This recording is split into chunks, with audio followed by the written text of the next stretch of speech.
Hello, world ones, and welcome to the Wild and Untamed Way with me, Louise Dyson.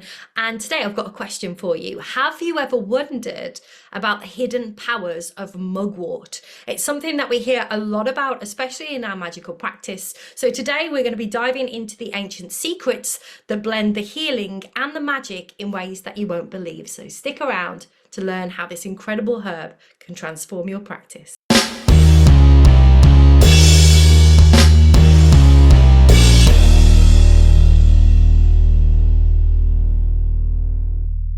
Mugwort, known scientifically as Artemisia vulgaris, is a tall, self-assured perennial plant, and it's actually part of the daisy family and can grow up to 6 feet tall, believe it or not.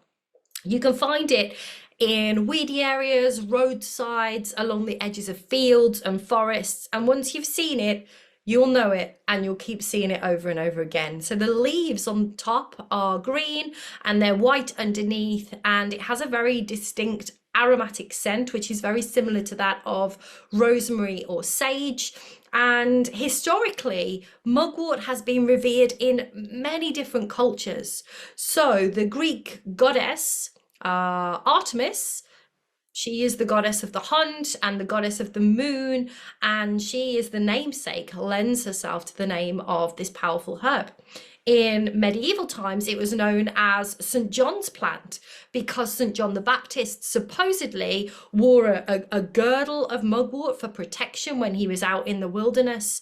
And before hops became common, mugwort was also used to flavour drinks like beer, which is a practice that really highlights this plant's versatility.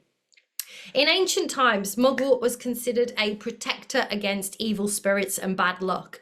It was believed to safeguard travelers from fatigue and also wild beasts. And Native Americans actually used mugwort not only for its medicinal properties, but also as a spiritual ally as well. They would actually rub the leaves along their bodies to ward off any kind of ghosts or evil spirits.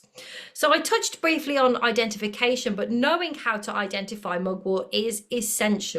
You know, the plant's leaves are very deeply lobed. As I said, they're green on top and they have this silvery white underneath. They have a sage-like aroma and very tiny flowers that come up, some very small yellowish to kind of a reddish brown color, and these grow in clusters. The stems are smooth and they're reddish and they branch out as the plant matures. Be careful not to confuse mugwort with its relatives, things like wormwood or motherwort. Similar, but they have similar appearances but very distinct differences as well. So always do your research beforehand. Mugwort is a treasure trove of medicinal benefits to it. I am not a doctor or a medical professional, so before you use the plant, always seek medical advice. As you can see from behind me, I work with lots and lots of herbs on a daily basis.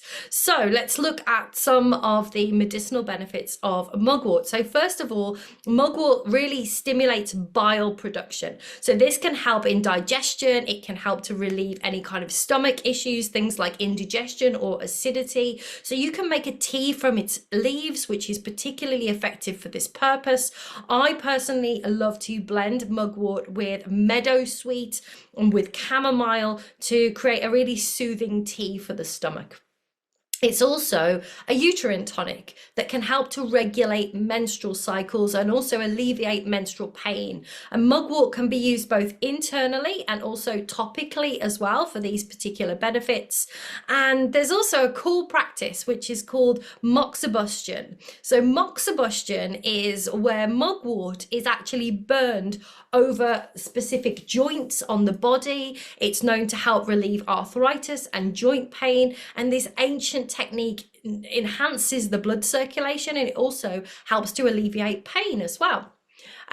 Mugwort has these very volatile oils, and these oils can actually help to reduce tension and also depression as well, making it a really good herb to work with when it comes to mental well-being. It's especially beneficial when you use it as an infusion because this helps to really retain its volatile oils. Again, always seek medical advice before using it medicinally. Another way I love to work with mugwort is because it is amazing for boosting immunity and also for fighting infections as well. So mugwort has very mild antifungal and also antibacterial properties. So this is really effective against infections and also against parasites. So to use mugwort medicinally, you can make a tea by steeping dried leaves or even fresh leaves in hot water for about 10 to 15 minutes. This is known as an infusion, and this infusion can be taken up to 3 times a day.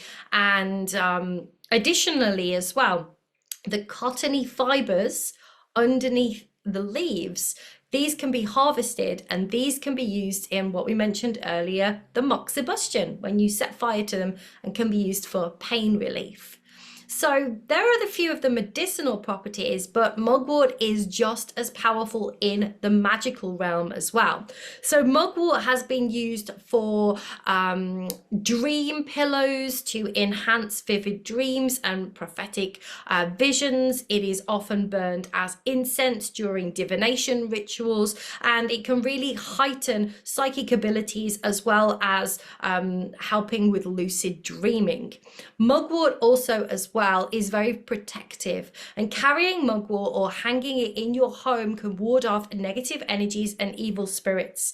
Creating a mugwort amulet is a simple yet very powerful way to really harness its protective qualities. Also, mugwort is often used in rituals to aid in astral travel, astral protection, and connection with the spirit world. So mugwort's ability to induce a trance-like state makes it a really valuable ally in shamanic journeying and also in any kind of spiritual exploration. I love working with mugwort before I go on a shamanic journey. If I'm working with clients or if I'm teaching students, it's a really good way to enhance and to help yourself get into that trance state. It can also as well be used to cleanse and prepare magical tools.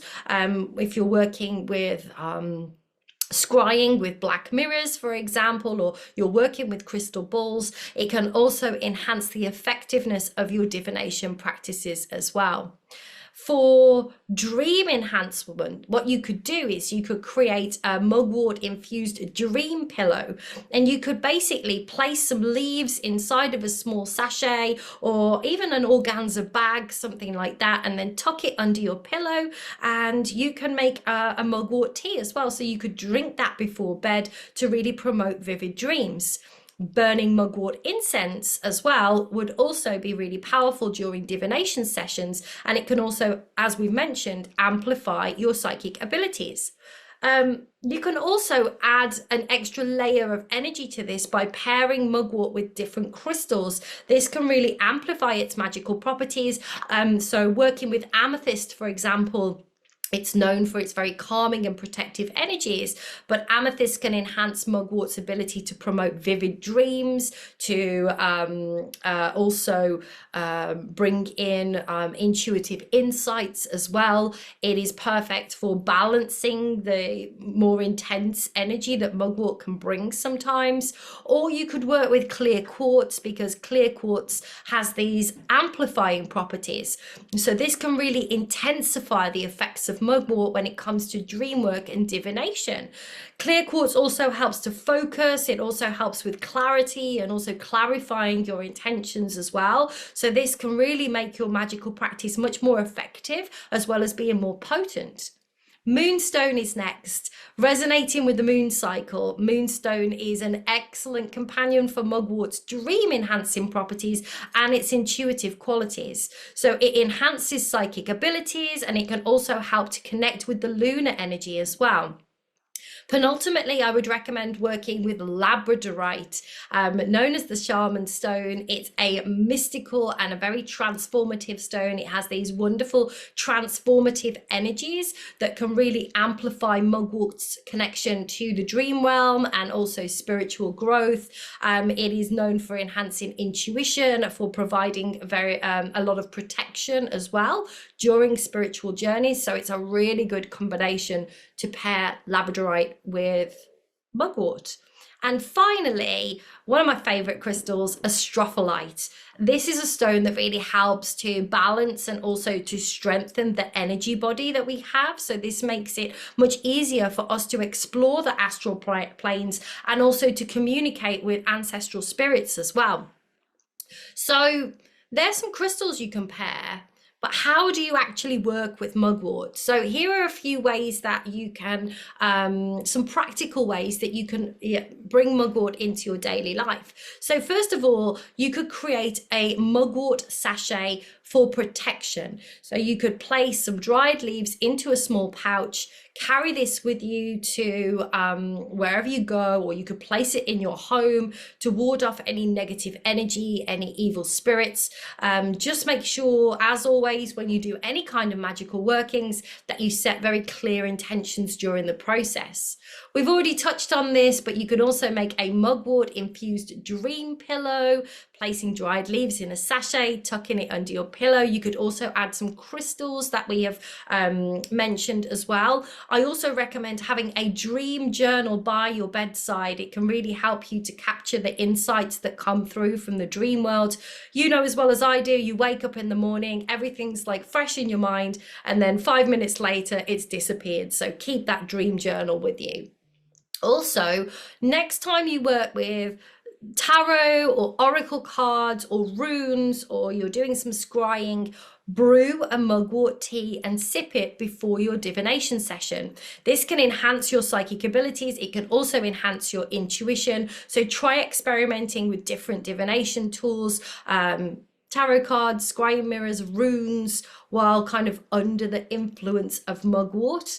You can also use mugwort bundles and loose mugwort for smudging. And this is something that I absolutely love.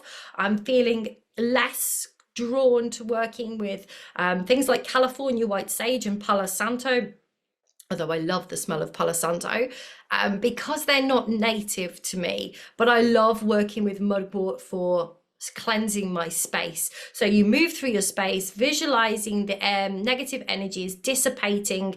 Make sure, of course, you open your windows so you can smudge out of the window. And this ritual is perfect for cleansing your home or your own energy as well. And then finally, if you want to work with the goddess Artemis, you could actually create an altar using mugwort, moon-related symbols, maybe a candle to invoke the energy of her. And this can be a very powerful ritual for protection and guidance, especially during the full moon.